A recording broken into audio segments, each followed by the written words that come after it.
kita ingin mengembangkan sektor pertanian ini ke anak-anak muda kita. Nah, kita ciptakan yang namanya komunitas petani milenial.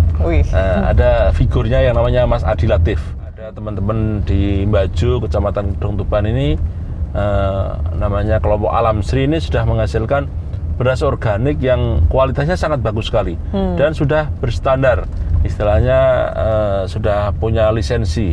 Nah, ini kita mendorong agar ke depan pertanian organik ini bisa dikembangkan secara masif. Ini sebenarnya berangkat dari keresahan sih, Mbak. Jadi saya pernah membaca salah satu artikel itu kan, salah satu profesi yang akan hilang di 10 atau 20 tahun yang akan datang itu kan petani, seperti itu. Sehingga jika kita flashback ke belakang ya, fitrah daripada Indonesia itu kan ditakdirkan sebagai negara agraris. Sehingga ketika nanti profesi ini benar-benar hilang, kan sangat menjadi ironi gitu. Kita selaku warga bangsa Indonesia kemudian membiarkan profesi ini lambat laun nanti akan hilang dengan sendirinya.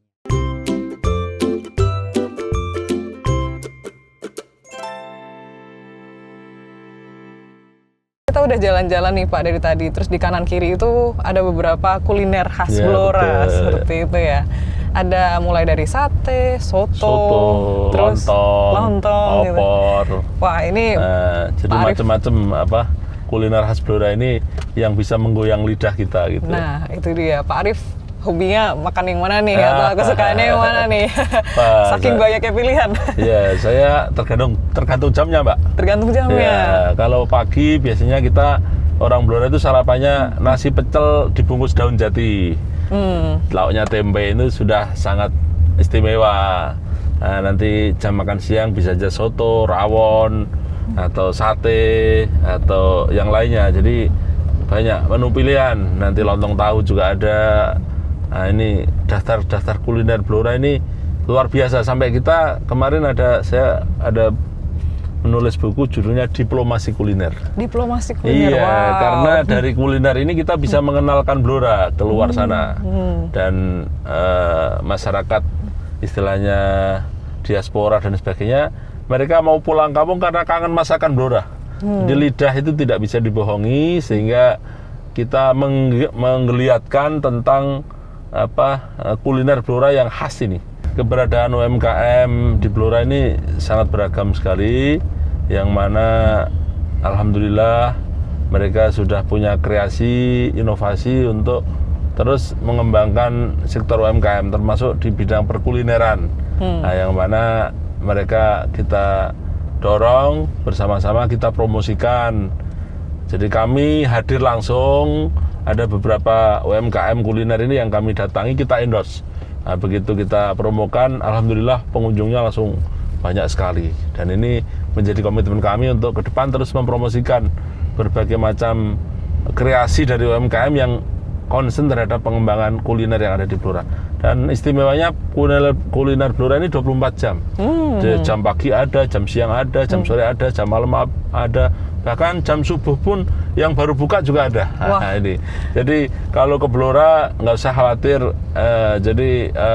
bisa menikmati berbagai macam kuliner yang disajikan di Blora ini. Wah, itu. Nah, itu. Tersedia 24 jam ternyata Tribuners. Dan itu tadi Pak Arief juga sempat di awal menyebutkan kalau tergantung jamnya untuk menunya, seperti itu ya. Dan ternyata terbukti ya kulinernya ternyata bukan 24 jam seperti itu ya. Kalau untuk dari Pak Arief, apa kiatnya untuk mempromosikan para desa wisata ini? Nah, jadi desa-desa di Blora ini kita dorong sesuai dengan potensinya.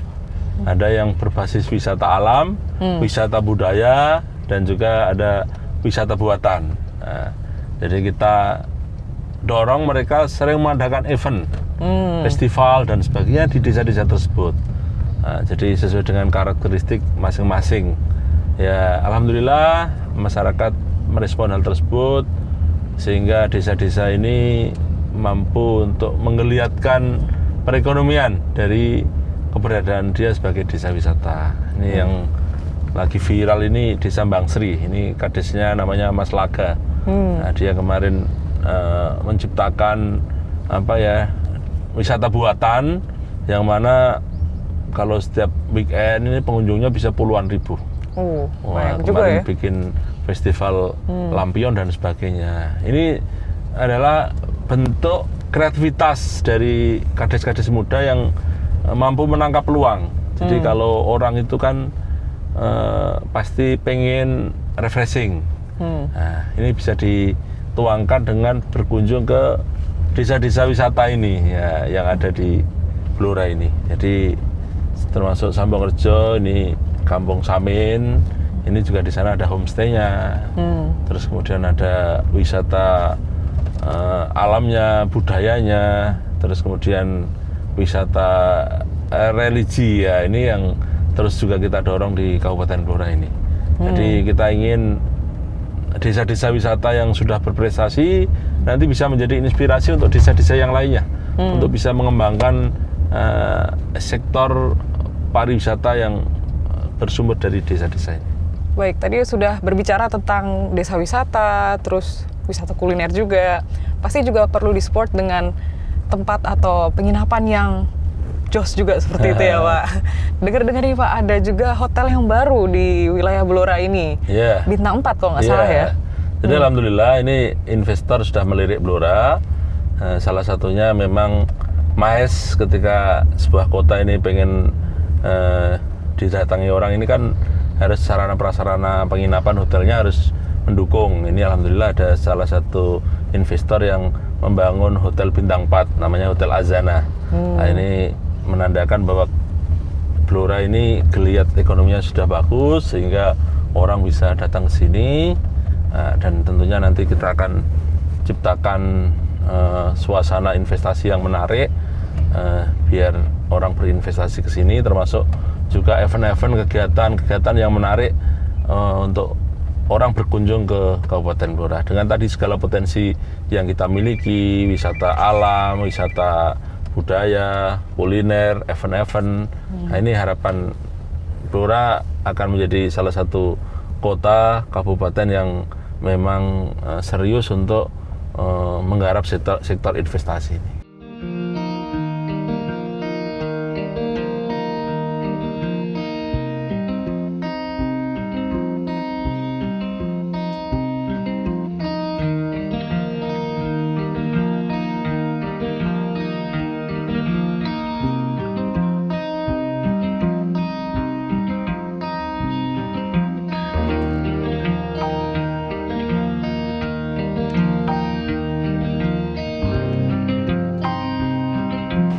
Ya, Tribuners, saat ini kami sudah berada di Hotel Azana di Blora ya Pak.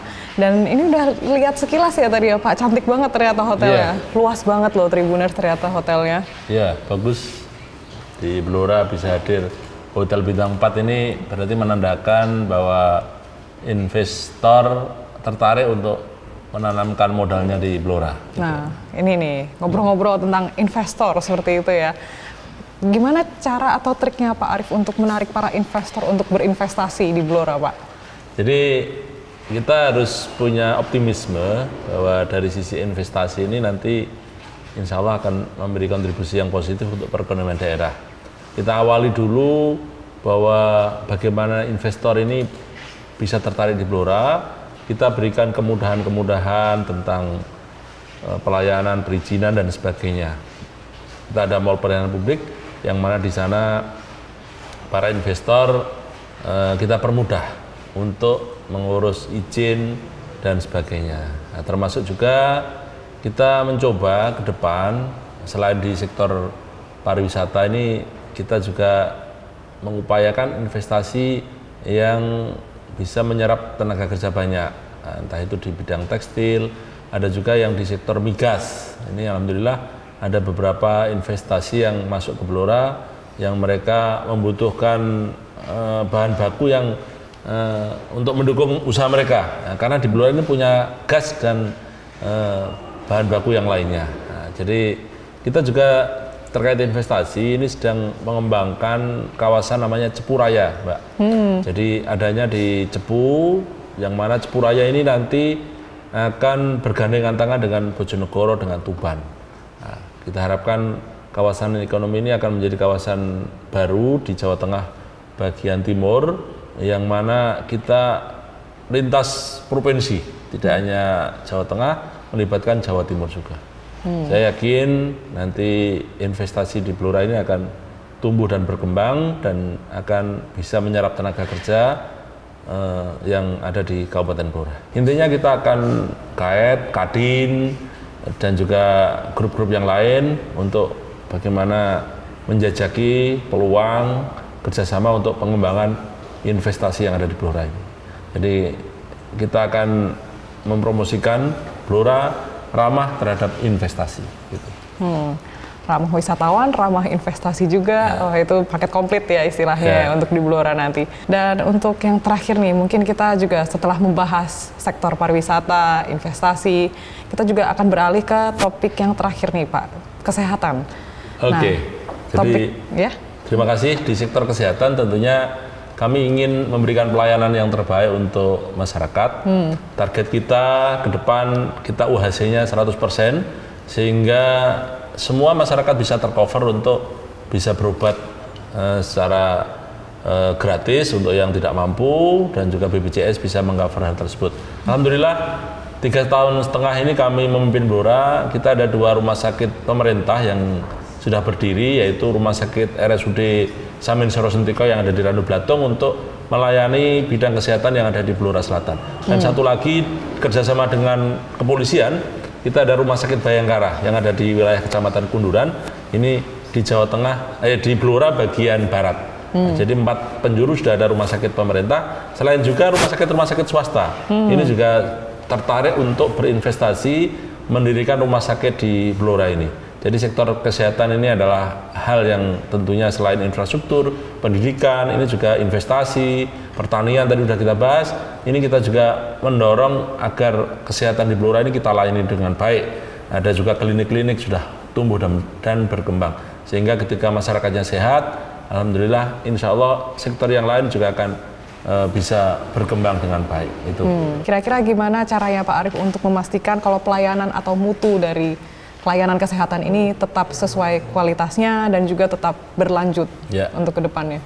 Jadi kita selalu terbuka terhadap saran, kritik, masukan dari masyarakat terhadap layanan di bidang kesehatan. Jadi kita juga selalu menekankan kepada stakeholder kita, manajemen rumah sakit umum daerah maupun puskesmas yang menjadi garda terdepan pelayanan, untuk memberikan pelayanan yang ramah senyum, yang istilahnya melayani. Jadi kalau pasien kita layani dengan baik, ini insya Allah kepuasan masyarakat terhadap bidang kesehatan ini juga akan bisa terlayani dengan baik. Termasuk juga dengan rumah sakit di luar pemerintah, rumah sakit swasta, ini juga terus mengembangkan investasinya di Kabupaten Blora. Ini menandakan bahwa kesadaran masyarakat untuk bagaimana kalau dia sakit, dia periksa ke rumah sakit, ke dokter, ini di Blora ini kesadarannya sangat tinggi. Jadi alhamdulillah bisa terlayani dengan baik. Dan saya kepada seluruh masyarakat Blora, saya tentunya mengucapkan terima kasih atas semua dukungannya selama ini. Dan saya mohon maaf apabila 3,5 tahun ini belum bisa maksimal dalam melayani masyarakat. Kita berharap nanti dengan seluruh stakeholder kita bisa melanjutkan agenda pembangunan yang sudah kita tata ini. Muaranya adalah satu, tujuannya adalah untuk mensejahterakan masyarakat, kemanfaatan dan kemaslahatan masyarakat yang ada di Kabupaten Blora. Ya, jadi baik. Terima kasih. Luar biasa sekali ya Pak Arief. Semoga sukses selalu untuk Pak Arief dan terima kasih atas waktunya ya Pak. Ya. Semoga sukses selalu. Oke, siap. Baik Tribuner, sekian untuk Tribun Explore kali ini. Jangan lupa untuk nantikan Tribun Explore berikutnya hanya di media sosial Tribun Jateng. Saya Elsa Elning Tias pamit undur diri. Sampai jumpa. Oke, sukses.